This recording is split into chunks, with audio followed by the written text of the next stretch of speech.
I was your best friend. We've known each other since kindergarten. I can't begin to count all the wonderful memories I've had with you. When you died, I stayed in here for days and cried. The entire world seemed empty without your personality brightening it for me. I figured if I didn't take a break and clean up your body, they might find me here. You started dating my ex. I tried to be supportive. I didn't want to seem upset about the idea, but you just had to rub it in my face, didn't you? He had to tell me what a wonderful time he had together. He had questioned how I could ever leave something so amazing. Didn't you? You asked why I was crying. I just told you to shut up and left your house. Please don't be mad at me. I didn't mean it. The next day I invited you over for a camping trip. An entire weekend just for us two best friends. I wanted to make it up to you for seeming so angry. I wasn't angry at all. I was much beyond angry that I was calm in your eyes.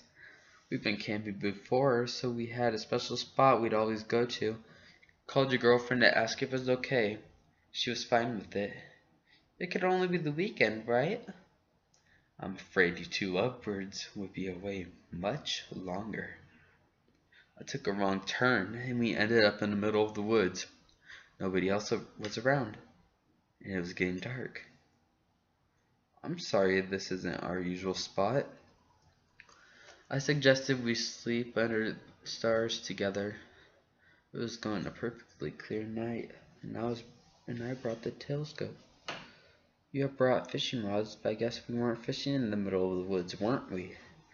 Don't worry, I brought plenty of food along. We ate our dinner and roasted marshmallows over a fire. That night you suggested we use the telescope. I offered you to go first. I insisted. You happily agreed, sticking your eye under it. You began to point out constellations for me. Oops. Those big logs of wood you brought for the fire? I accidentally hit you across the back of the head with one. You dropped to the floor unconscious. I'm sorry. I didn't mean it. You woke up on the ground, now bound with nylon cord I had brought just for this special event. I had also duct taped your mouth. I had no desire to hear you screaming or pleading. This was hard enough to do without that. It was funny to you at first, thinking this was some kind of sick joke. We had always been sick-minded people, talking about how we could torture people we hated if we could. Oh, how ironic it was my would-be accomplice was to be my first victim. We quickly stopped laughing when I pulled out my hunting knife. I guess it wasn't funny anymore when I grazed your neck with the knife. A thin trail of blood trickling behind the strokes. The presence of blood caused me to lose control. I wanted to kill you slowly and painfully, but I'm sorry I slammed the knife straight into your side. That was when I first heard your wonderful muffled scream. I pulled out the knife, blood oozing from your wound.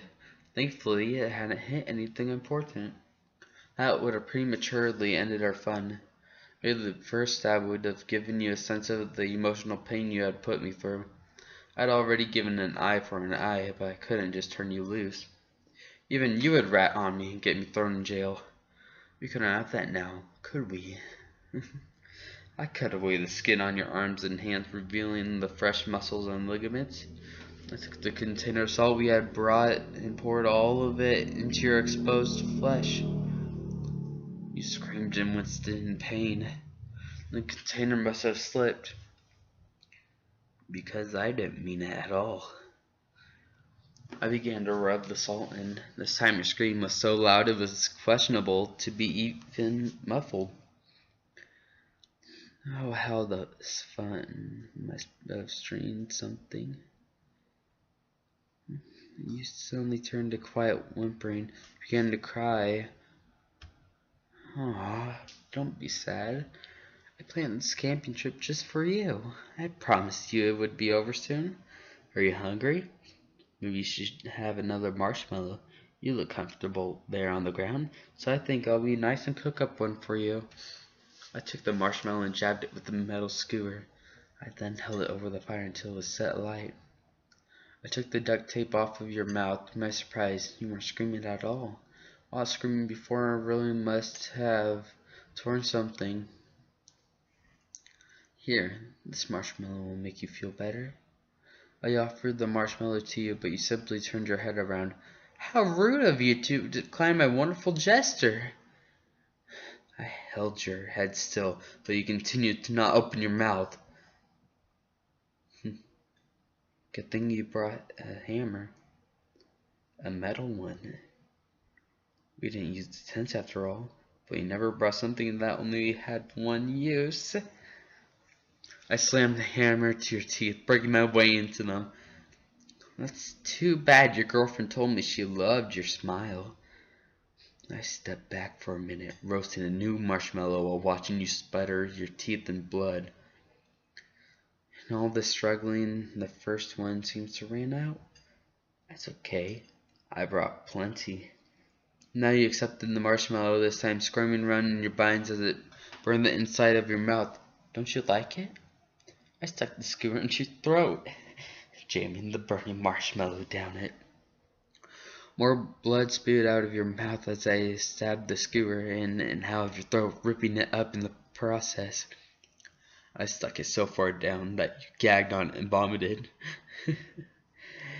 Afterwards, you couldn't breathe, so you just decided to take a nap.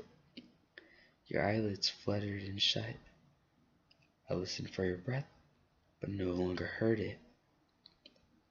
Perhaps I was a bit too forceful with my gesture. You're such a good friend. You'll forgive me. I didn't mean it.